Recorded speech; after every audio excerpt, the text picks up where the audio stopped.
Welcome dear students. Today we will talk about science of class 10th, chapter 10, light, reflection and refraction, and today we are going to talk about refraction of light. See dear student, here we will discuss about 4 points. First topic is refraction of light, second topic is causes of refraction, and third topic real life example related to refraction of light, and fourth topic is laws of refraction.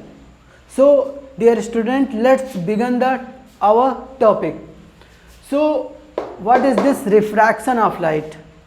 So dear student, the phenomena, first I am going to define this refraction and then I will explain it.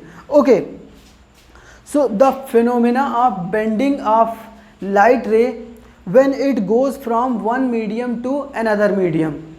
Dear student, light can go only from the transparent medium. So dear student, when light goes from one transparent medium to another transparent medium, it deviates from its path, and this phenomena is known as refraction of light. Means जब light एक transparent medium से दूसरे transparent medium में जाती है तो वो अपने रास्ते से डेविएट हो जाती है, अपने रास्ते से भटक जाती है, अपने रास्ते को छोड़ करके किसी दूसरे रास्ते पे जाने लगती है. तो इस तरह के इस फिनोमेना को ही क्या नाम दिया जाता है? Refraction of light. Hope you are understood about this definition. What is this refraction of light? Okay. Now we are going to talk about the causes of refraction. So this refraction of light happens when the medium is transparent, because light can go in transparent medium. Light can go from transparent medium. Okay. From opaque medium the reflection of light will take place. Then we will see reflection of light, जो कि previous classes में हम लोगों ने ये सब discuss किया हुआ है. So let's talk about the second point. So dear student, this is very clear to you कि what is this refraction of light and how we can define it and how we can explain it. Okay. Second thing, causes of refraction. What is the cause of refraction? ये refraction क्यों होता है? ऐसा क्यों होता है कि when light goes from one transparent medium to another transparent medium, it deviates from its path, अपने रास्ते से हट जाती है लाइट. तो ऐसी क्या वजह आ जाती है लाइट के पास कि उसे अपने रास्ते से हटना पड़ता है? So dear student, basic cause of refraction of light is speed of light is different in different medium. Dear student, because the speed of light is different in different medium. And see so what is the basic cause? Basic cause is speed of light. Basic cause is speed of light.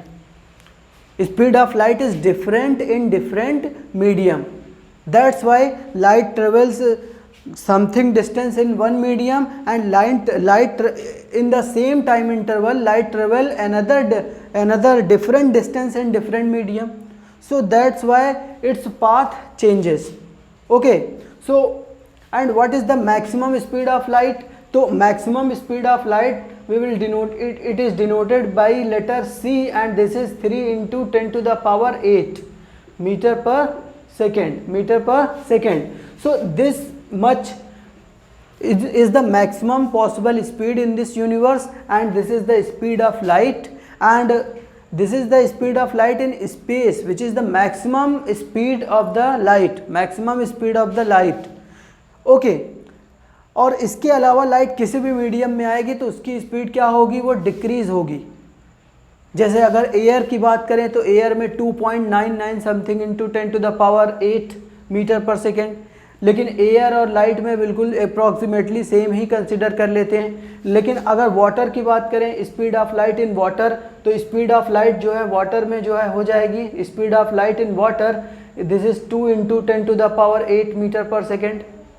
Okay, so 2 into 10 to the power 8. ऐसे light जो है ना किसी another medium में जाएगी तो वहाँ पर उसकी लाइट हो सकता है और कम हो जाए या ज़्यादा हो जाए, लेकिन मैक्सिमम तो स्पीड कितना रहेगी? ये 3 इंटू 10 टू द पावर 8, और जो कि कहाँ पर? स्पेस में. होप यू आर अंडरस्टूड कि ये what is the basic cause behind this refraction of light. Okay, so speed of light is different in different medium and this is the basic cause of refraction of light. Okay, now we are moving to our third point, real life example of this refraction of light, where we will see this refraction of light. ये refraction of light को हम लोग कहाँ पर इस phenomena को observe कर पाते हैं? डियर स्टूडेंट, अगर हमारे पास कोई एक ट्रांसपेरेंट ग्लास है और इसमें हमने कुछ वाटर ले लिया, सपोज यहाँ तक हमने वाटर को फिल कर रखा है, एंड इसमें हम लोग ऐसे ऑब्लिकली या स्लैंटली एक पेंसिल जो है प्लेस करते हैं. यहाँ पर हम क्या प्लेस करते हैं? एक पेंसिल, एक स्टिक प्लेस करते हैं. तो देखेंगे कि हमें ये पेंसिल जो है ना बेंड दिखाई देगी. हमें जो पेंसिल का जो पार्ट ऊपर है वाटर सरफेस के एबव है वो हमें डिफरेंट दिखेगा, और जो पेंसिल का जो पार्ट वाटर के अंदर है वो हमें डिफरेंट दिखेगा. तो this phenomena is because of refraction of light. Exactly होता क्या है? जो लाइट, देखिए ये पेंसिल हमें क्यों दिखाई दे रही है? तो पेंसिल के दिखाई देने के पीछे वजह ये है कि the light is coming from the surface of the pencil is coming to our eyes and that's why we are able to see this pencil. Okay, मतलब इट मीन्स, कहने का मतलब यह है कि ये मार्कर हमें क्यों दिखाई दे रहा है? क्योंकि कहीं से लाइट यहाँ मार्कर पे पड़ रही है, तो मार्कर के सरफेस से लाइट रिफ्लेक्ट होकर हमारी आँख तक जा रही है, तो इसलिए ये हमें मार्कर दिखाई दे रहा है. तो बिल्कुल ऐसे ही अगर ये पेंसिल है तो पेंसिल हमें क्यों दिख रही है? तो रीज़न क्या है कि लाइट यहाँ से रिफ्लेक्ट होकर हमारी आँख तक पहुँच रही है. तो अब देखिए ये पेंसिल है, तो पेंसिल का कुछ पार्ट जो है क्या है? अंदर है, वाटर के अंदर है, कुछ पार्ट जो है ऊपर है. तो यहाँ से डायरेक्ट लाइट रिफ्लेक्ट होकर आ रही है, लेकिन यहाँ से लाइट रिफ्रैक्ट होकर आ रही है.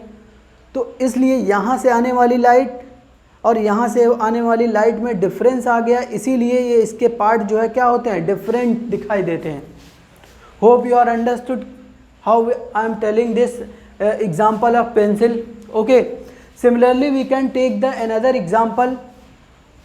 Suppose we are having a pond, या we are having a glass, a container जिसमें कुछ वाटर है. अभी हमारे पास क्या है? एक कंटेनर है और इस कंटेनर में कुछ वाटर है. We are having some water in this container. बिल्कुल सिमिलरली सेम टाइप के जो है दो कंटेनर हैं यहाँ पर. अभी क्या है कि हम लोग दोनों में एक एक कॉइन यहाँ पर प्लेस करते हैं. एक सिक्का 1 रुपए का जो है यहाँ पर हमने प्लेस किया, और 1 rupees coin is placed in this jar. So we will see that the coin placed in the jar which contain water appears to rise above. Means इसका जो बेस है वो हमें कुछ ज़्यादा ऊपर दिखाई देता है. तो ये एक तरह से ये लगता है कि ये जो है ये coin यहाँ पर नहीं, कुछ उभरा हुआ, कुछ ऊपर दिखाई देता है. ओके, तो bottom of the water body appears to rise, उभरा हुआ दिखाई देता है. ऐसा लगता है कि मीन्स ये लगता है कि अभी यहाँ पर ये रियल, यहाँ पर ये कुछ डेप्थ है, तो हमें पूरी डेप्थ नहीं दिखाई देती, हमें लॉस इन डेप्थ फील होता है. हमें ये दिखाई देता है कि ये डेप्थ जो है क्या हो गई? कम हो गई है. Okay, hope you are understood how I am telling about this. Okay, now we are, so these are the example. ऐसे बहुत सारे एग्जाम्पल्स हैं. जैसे one more example is that the twinkling of star. Twinkling of a star at night is the example of refraction of light. Early sunrise and late sunset is the example of atmospheric refraction of light.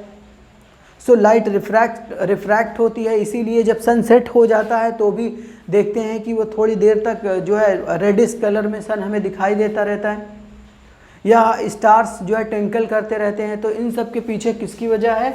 Refraction of light. Okay, hope you are understood कि refraction से related बहुत सारे phenomena हैं जिसको हम लोग detail में study करेंगे, बट यहाँ पे अभी हम लोगों ने एग्जाम्पल देख लिया. Okay, now see the topic 4, laws of refraction.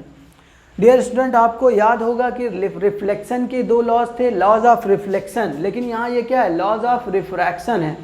देखिए एक डायग्राम यहाँ बना हुआ है. अब ये डायग्राम में पहले मैं कुछ चीज़ें एक्सप्लेन कर दूं, then after we will easily understood about this refraction.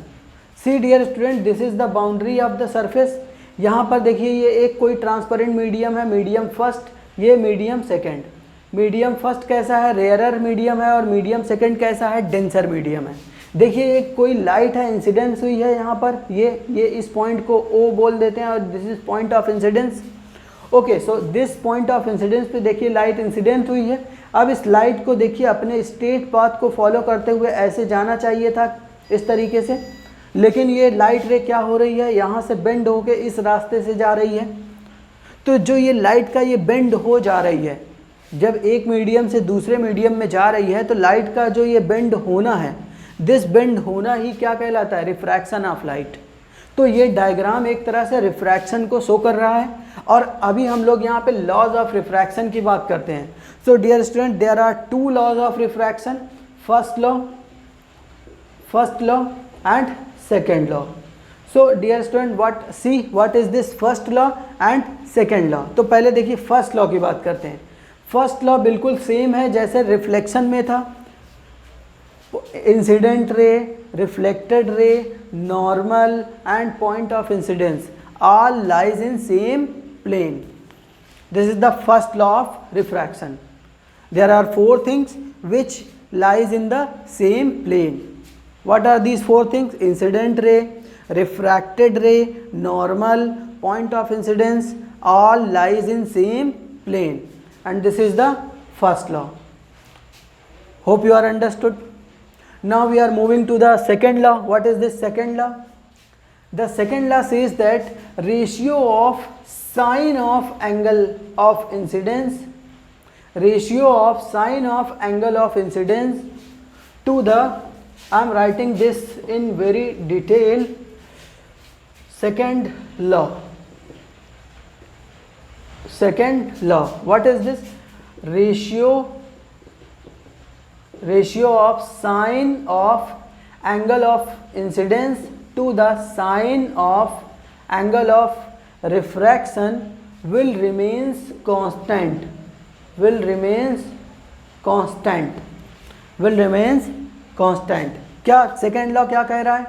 Ratio of sine of angle of incidence to the ratio of sine of angle of refraction will remains constant, and this constant is known as refractive index, and this is represented by letter mu.